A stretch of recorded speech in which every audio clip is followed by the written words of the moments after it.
Hello bachcho, let us see this question. The question says that an AC voltage is given by E is equal to E naught sine 2 pi t by capital T. Then the mean value of the voltage calculated over the time interval t by 2 second is.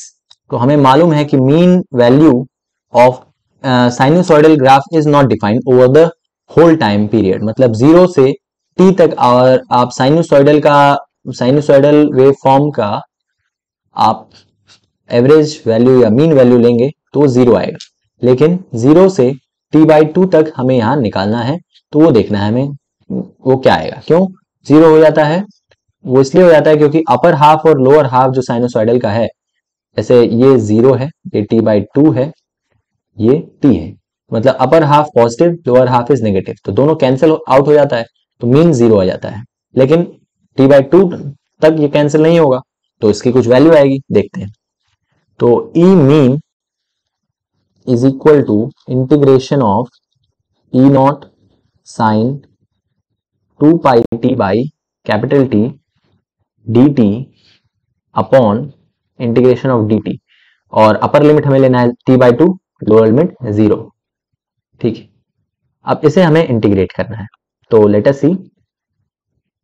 E not को बाहर लेते हैं, sign omega T है, ये omega T ही लिखा हुआ है, sine omega T का इंटीग्रेशन होता है कॉस ओमेगा टी।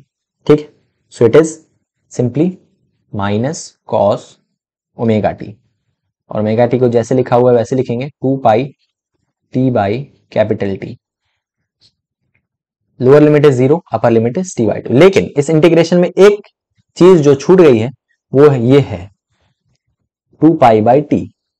इसका तो ये तो एक कांस्टेंट है, तो ऐसे इंटीग्रेशन में क्या करते हैं, कांस्टेंट को लेकर के डिवाइड करते हैं, मतलब इस पूरे इक्वेशन को डिफरेंशिएट करके डिवाइड कर देते हैं। मतलब नीचे आ जाएगा क्या 2 पाई बाई टी, और उसके नीचे इंटीग्रेशन ऑफ डी टी क्या हो जाएगा, इंटीग्रेशन ऑफ डी टी हो जाएगा टी, और with upper limit T by 2, lower limit 0, तो नीचे भी आ जाएगा टी बाई 2।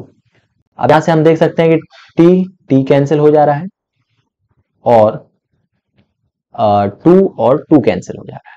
ठीक है, और we are left with E naught by pi minus of cos 2 pi T by T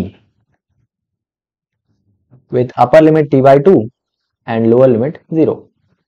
इधर हमें मिलेगा E naught by pi, T by 2 पहले पुट करेंगे यहाँ पे तो ये हो जाएगा minus cos 2 pi into T by 2, मतलब ये सब कैंसिल हो जाएगा, और minus of minus cos 0 degree, तो हमारे सामने आता है माइनस कॉस पाई।